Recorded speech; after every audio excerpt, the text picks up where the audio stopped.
আসসালামু আলাইকুম প্রিয় শিক্ষার্থীবৃন্দ, তোমরা কেমন আছো? আশা করি ভালো। আজকে আমি নবম দশম শ্রেণীর হিসাব বিজ্ঞান ক্লাস নিয়ে তোমাদের সামনে উপস্থিত হয়েছি। গত ক্লাসে আমি নবোদন বই নিয়ে প্রাথমিক কিছু আলোচনা করেছিলাম, যেগুলো না জানলেই নয়। আজকে আমি তার সাথে উদাহরণ একটু বুঝিয়েছিলাম তোমাদেরকে। আজকে নবোদন বইয়েরই সৃজনশীল প্রশ্ন 1 নিয়ে আলোচনা করব। আশা করি তোমরা সবাই আমার সাথেই থাকবা। বই দেখো, বইয়ের 122 পৃষ্ঠাতে সৃজনশীল 1 আছে, যেটা আমি একটু পড়ে শুনি তোমাদেরকে। ঢাকার ইসলামপুরের মেসার্স দেবলীনা বস্ত্রালয়ে 2017 সালের মে মাসে কয়েকটি লেনদেন নিম্নরূপ। মেয়ের 1 হচ্ছে প্রারম্ভিক নগদ তহবিল 60,000 টাকা। মেয়ের 4 দেখো, কুমিল্লার তপু ট্রেডার্সের নিকট থেকে প্রতি গজ 200 টাকা দরে 150 গজ কাপড় 5% বাট্টায় নগদে বিক্রয়। মেয়ের 10 হচ্ছে পাবনার শাহী বস্ত্র বিতান হতে 10% বাট্টায় কাপড় ক্রয় 80,000 টাকা। 13 তারিখে আছে সজল ট্রেডার্স হতে প্রাপ্তি 40,000। আর 15 তারিখে অগ্রিম দোকান ভাড়া প্রদান হয়েছিল 30,000 টাকা। মেয়ের 20 তারিখে দেওয়া আছে মালিকের মেয়ের জন্য 2,000 টাকার কাপড় প্রদান। আর 25 তারিখে দেওয়া আছে এপ্রিল মাসে বিদ্যুৎ বিল পরিশোধ করা হয়েছিল 2,500 টাকা। এখানে করণীয় কি? কয় দেখো, উপযুক্ত তথ্য হতে অনগদ লেনদেনের সাধারণ জাবিতা দেখাও। ক্ষয়ে বলা হচ্ছে মেয়ের 4 তারিখের লেনদেনের জন্য একটি ক্যাশ মেমো প্রস্তুত করো। গয়ে আছে উল্লেখিত লেনদেনগুলো দ্বারা 1 ঘরা নগদান বই প্রস্তুত করো। 3টা করণীয় আছে আমাদের। আর অঙ্ক আছে, সেটা তো আমরা জানলাম।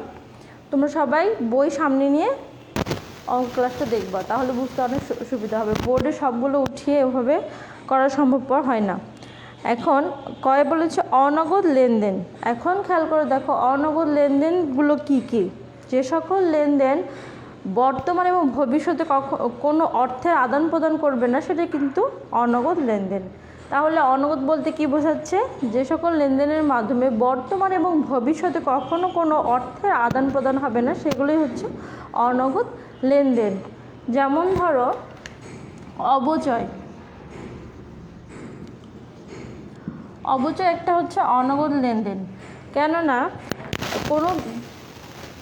কোনো জিনিস ক্রয় করে নিয়ে আসলে ব্যবহারজনিত যেটা ক্ষতি হয় সেটাই হচ্ছে অবচয়। কিন্তু সেই ক্ষতিটি কি অর্থের মূল্যে পরিমাপ করা যায়? দেখাও যায় না।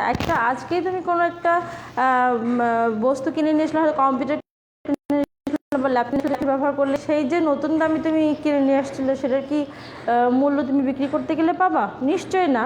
সেখানে তোমার ব্যবহারজনিত কিছু ক্ষতি ধরতে হবে, ব্যবহারজনিত অপচয় হয়ে যায়। সেটার জন্য কিন্তু সেই মূল্যটা তখন থাকে না, সেটা কিন্তু নগদেও প্রকাশ করে না, তাই না? এইটাই হচ্ছে অনগদ লেনদেন বা অনগদ হিসাব। আচ্ছা, এরপরে দেখো যে অবলোপন আছে। তারপরে দেখো বাট্টা প্রাপ্তি ও প্রদান আছে। বাট্টা প্রাপ্তি ও প্রদান। আরেকটা জিনিস খুবই ইম্পর্টেন্ট, সেটা হচ্ছে যে মালিকের ব্যক্তিগত প্রয়োজনে উত্তোলন। মালিকের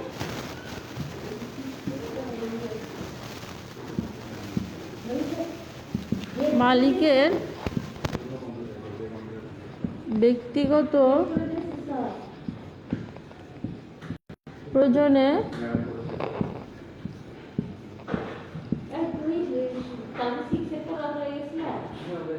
উত্তোলন। এখন এই কয়টা বিষয় হচ্ছে আমাদের অঙ্কে অনগদ লেনদেন। আচ্ছা, এখন আমরা পুরো অঙ্কটা অ্যানালাইসিস করব, তাহলে বুঝতে পারবো যে কোনটা আমার অনগদ লেনদেন এবং কোনটা নয়। তো তোমরা খেয়াল করে দেখো যে মেয়ের 1 তারিখে আছে প্রারম্ভিক নগদ তহবিল 60,000 টাকা। যেটা প্রারম্ভিক নগদ তহবিল সেটার কিন্তু জাবেদা হবে না, কারণ হচ্ছে যে প্রারম্ভিক নগদ তহবিলটা কি? ব্যালেন্স আমাদের। এটা প্রতিষ্ঠানের হাতে নগদ। এটা হচ্ছে প্রতিষ্ঠানের হাতে নগদ। এটা তো বোঝাই যাচ্ছে নগদ, এটা অনগদ তো কোনোভাবেই নয়। এরপরে দেখো যে কুমিল্লার তপু ট্রেডার্সের নিকট প্রতি গজ 200 টাকা দরে 150 গজ কাপড় 5% বাট্টায় নগদে বিক্রয়। এটা একটু তুলি, আমি বোর্ডে উঠিয়ে দেখিয়ে দিই।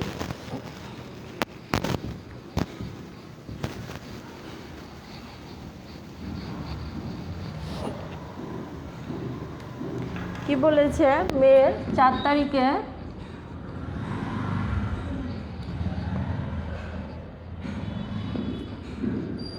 কুমিল্লার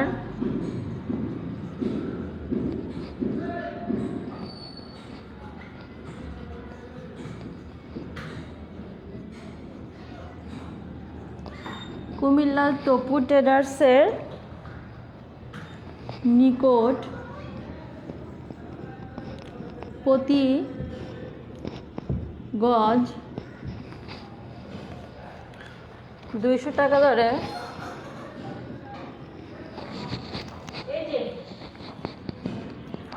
200 টাকা দরে 150 গজ কাপড় 150 গজ কাপড় 5% বাটায় নগদে বিক্রয়। এটা হচ্ছে আমাদের 4 তারিখে। এখন খেয়াল করে দেখো যে মে 4 তারিখে কি বলেছে, কুমিল্লার তপু ট্রেডার্স এর নিকট প্রতি গজ 200 টাকা দরে 150 গজ কাপড় 5% বাটায় নগদে। এখানে কিন্তু কথাটা স্পষ্ট করে দেওয়া আছে, নগদে বিক্রয় করেছে, নট বাকি অথবা অন্য কোনো মাধ্যম দেখেনি, নগদে বলেছে। তাহলে এর যাবে করলে কি হবে আমাদের, দেখো যে নগদান হিসাব ডেবিট, বিক্রয় হিসাব ক্রেডিট। যাবে কি হবে, নগদান হিসাব ডেবিট, নগদান হিসাব ডেবিট, বিক্রয় হিসাব ক্রেডিট। আচ্ছা, এটা তো জাবেদা করলে জাবেদা হবে। এখন সাধারণ জাবেদা যখন করতে বলেছে, অনগদ লেনদেন সাধারণ জাবেদা করলাম, তখন কিন্তু দেখো নগদান হিসাব ডেবিট, বিক্রয় হিসাব ক্রেডিট। এখন টাকার পরিমাণটা দেখো 200 গুণন 150, কারণ প্রতি গজ 200 টাকা দরে 150 গজ কাপড় 30,000 টাকা। এ কি বলেছে, 5% বারটা বলেছে আবার। তাহলে এই 30,000-এর উপরে গুণন 5% বারটা কাটবো আমরা 1500 টাকা, তাহলে 28,500 টাকা। 28,500 টাকাটা হচ্ছে আমাদের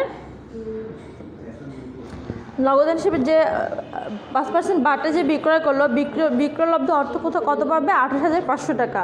তাহলে নগদান হিসেবে আমরা ডেবিটে লিখবো 28,500 টাকা, আর হচ্ছে বিক্রয় হিসেবে ক্রেডিট লিখবো 28,500 টাকা। আমাদের খ নম্বর কি 4 তারিখের লেনদেনটা অ্যানালাইসিস করা হয়ে গেল। এরপরে দেখো, পাবনার শাহী বস্ত্র বিতান হতে 10% বারটায় কাপড় ক্রয় 80,000 টাকা। 10% বারটায় কী করেছে, কাপড় ক্রয় করেছে 80,000 টাকা। তাহলে কত, এটা মে 10 তারিখ,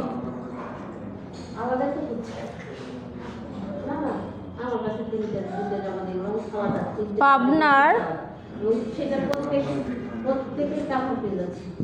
শাহী বস্ত্র বিতান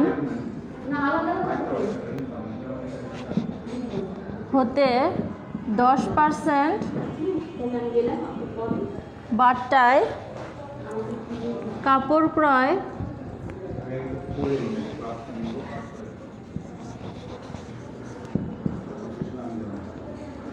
80,000 টাকা। আচ্ছা, এখানে খেয়াল করে দেখো যে মে 10 তারিখে কি বলেছে, পাবনার শাহী বস্ত্র বিতান হতে 10% বারটায় কাপড় ক্রয় করেছে 80,000 টাকা। এখানে কিন্তু কোথাও বলা নেই নগদে ক্রয় করেছে, কোথাও বলা আছে, বলা নেই, শুধু কাপড় ক্রয় করেছে কত, 80,000 টাকায়। তাহলে কি হবে আমাদের, জাবেদা করলে কি হবে, ক্রয় হিসাব ডেবিট, ক্রয় হিসাব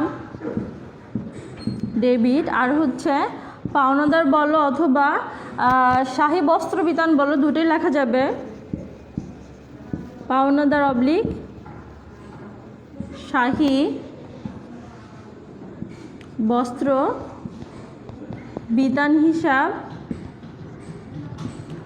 ক্রেডিট। কত, 10% বারটা যদি করা হয় তাহলে 8,000 টাকা আসে। 80,000-এ 10% করলে কত আসে, 8,000 টাকা। এটা হচ্ছে আমাদের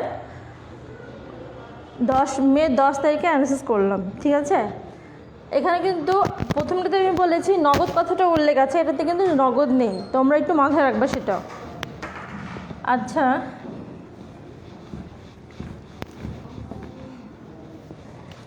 এরপরে দেখো 13 তারিখে আছে মে 13,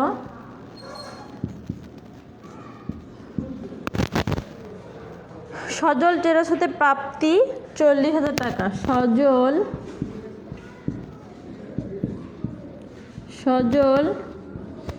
ট্রেডার্স হতে প্রাপ্তি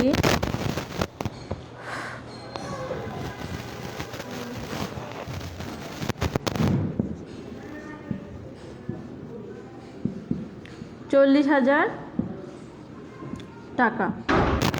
এখন যখন প্রাপ্তি বলেছে তাহলে টাকাটা হাতে পাওয়া হয়ে গেছে, নগদে পেয়েছি কত? 40,000 টাকা। তাহলে কি হবে? নগদান হিসাব ডেবিট, নগদান হিসাব ডেবিট, আর হচ্ছে সজল ট্রেডার্স হিসাব ক্রেডিট। সজল ট্রেডার্স হিসাব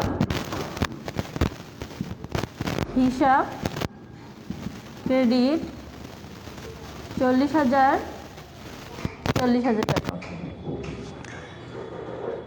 এখন 15 তারিখ কি বলা আছে? অগ্রিম দোকান ভাড়া প্রদান 30,000 টাকা। অগ্রিম দোকান ভাড়া প্রদান 30,000 টাকা। তার মানে কি এটা নগদে হয়েছে, 30,000 টাকা অগ্রিম প্রদান করা হয়েছে। তাহলে অগ্রিম ভাড়া হিসাব ডেবিট, অগ্রিম ভাড়া হিসাব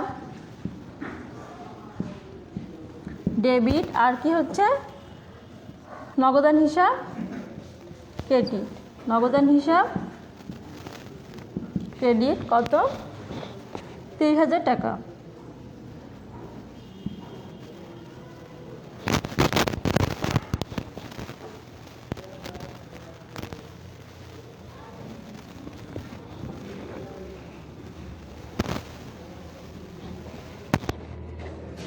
এরপরে দেখো মে 20 আছে, মে 20 তারিখে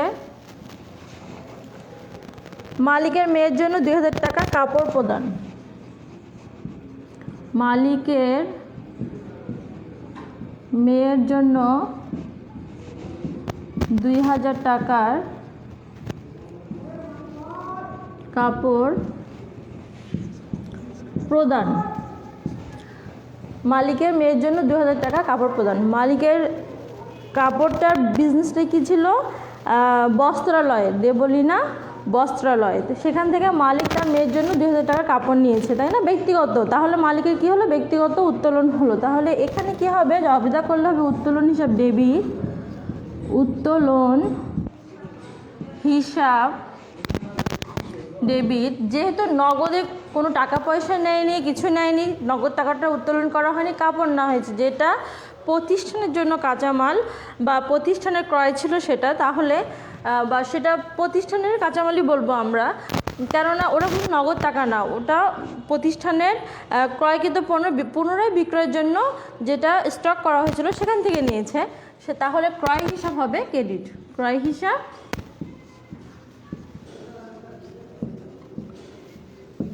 ক্রেডিট 2,000 টাকা। আচ্ছা, আরেকটা আইটেম আছে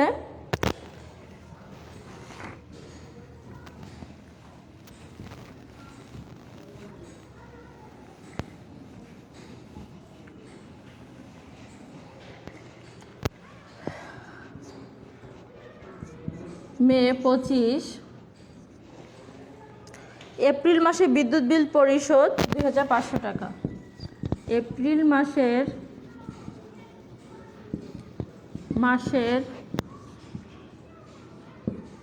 বিদ্যুৎ বিল পরিশোধ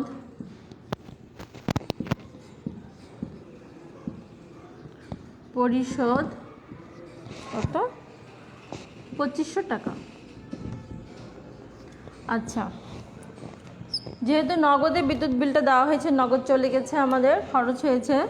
বিদ্যুৎ বিল হিসাব ডেবিট, বিদ্যুৎ বিল হিসাব ডেবিট, আর হচ্ছে নগদান হিসাব ক্রেডিট।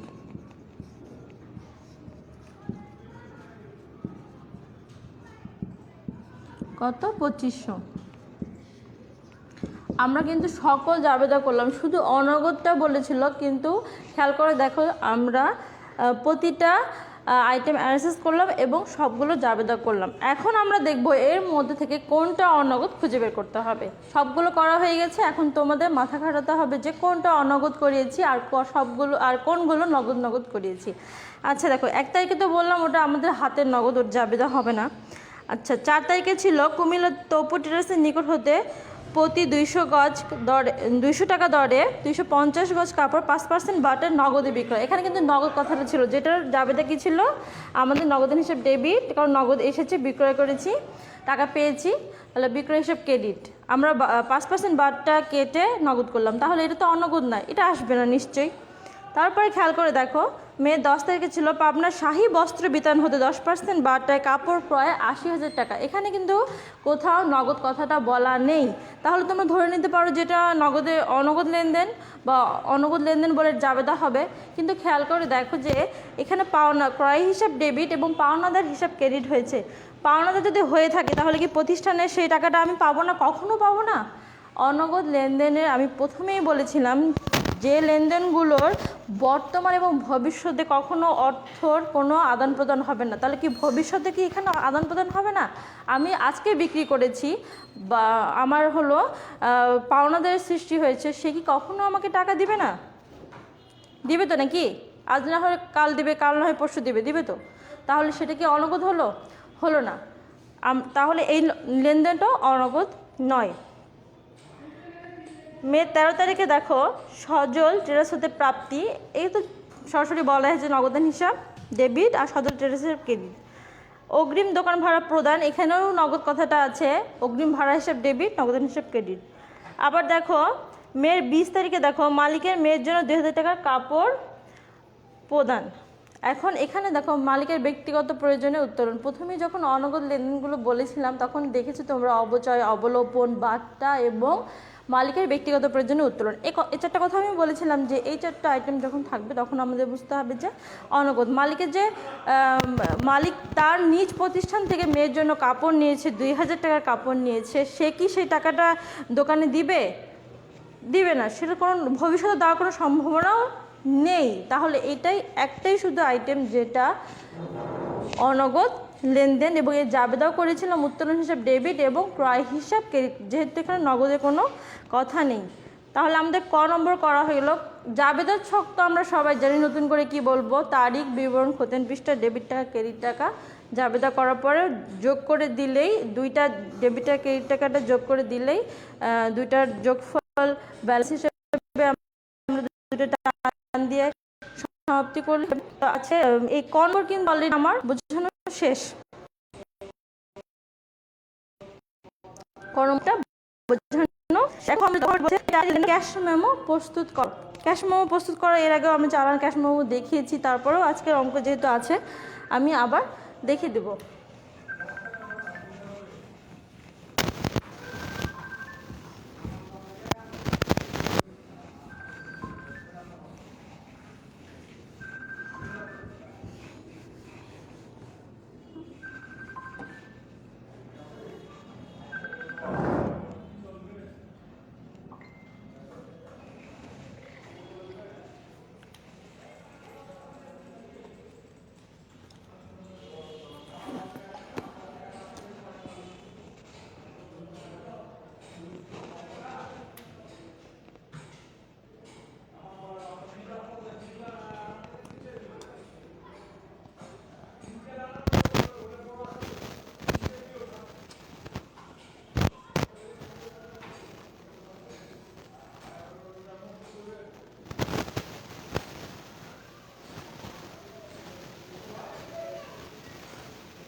ক্যাশ মেমো প্রস্তুত করতে হলে একটা ছক থাকে বা ঘর থাকে।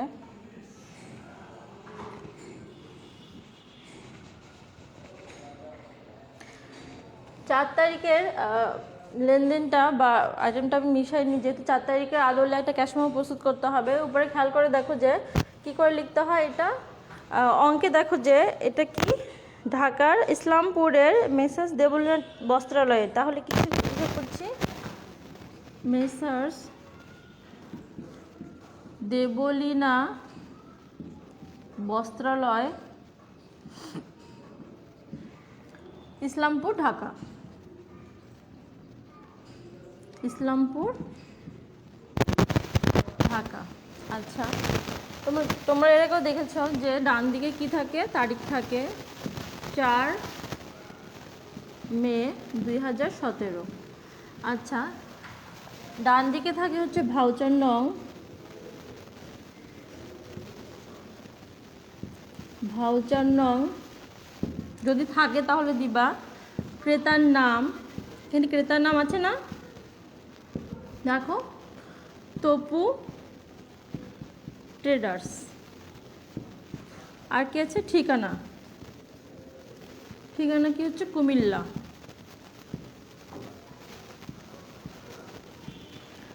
কুমিল্লা। এরপরে দেখো যে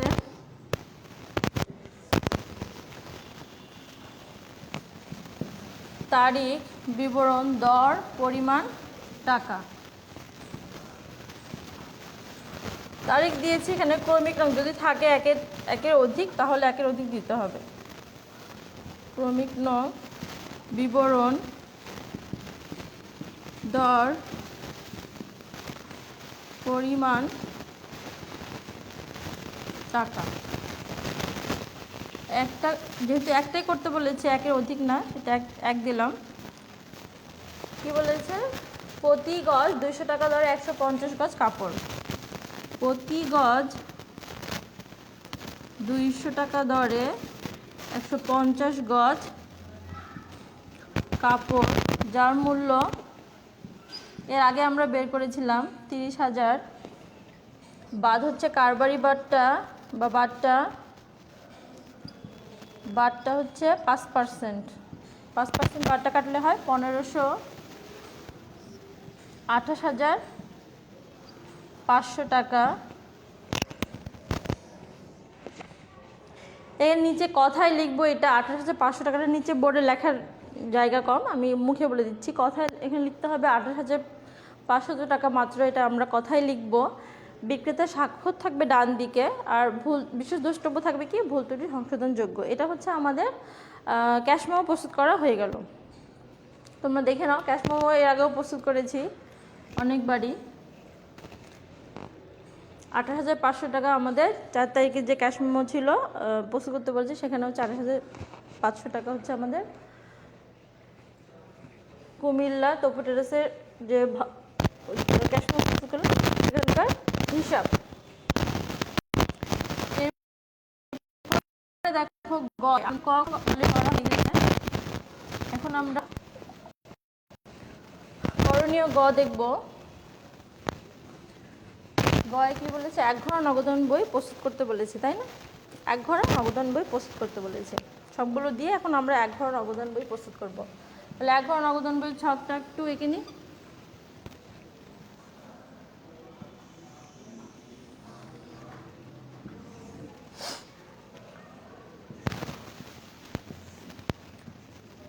ডেবিট, তারিখ, ভাউচার নং, এটা হচ্ছে প্রাপ্তি। একটু বড় করি ঘরটা, সমস্যা নেই। আচ্ছা, এখান থেকে করি। প্রাপ্তি, ভাউচার নং, প্রতিদান পৃষ্ঠা, টাকা।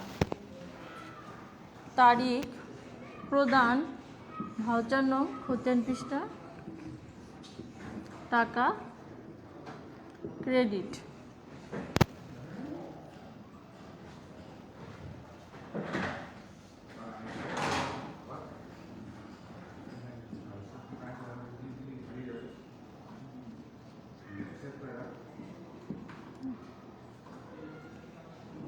এটা কি করছি আমরা? এক ঘরা নগদান বই।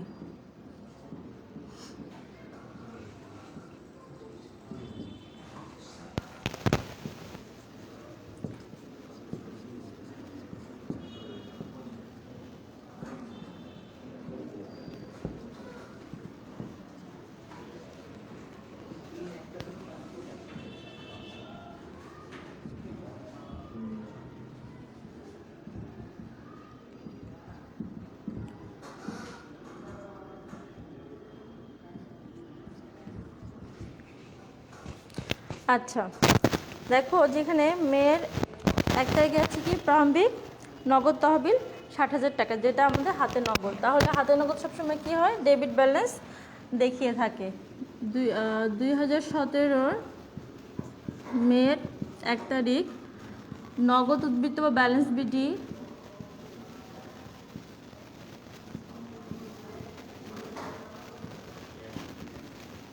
কত আমাদের? 60,000 টাকা। 60,000।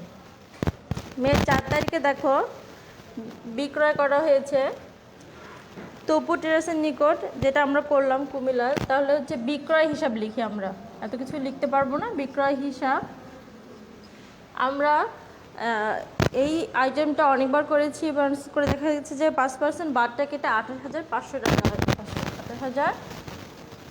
28,500 টাকা বিক্রয় করলে কি হয়? নগদ পাওয়া যায়, তাই তো? মে 10 তারিখে দেখো আপনার শাহী বস্ত্র বিতরণ হতে 10% বাদটায় কাপড় ক্রয় করা হয়েছে 80,000 টাকা।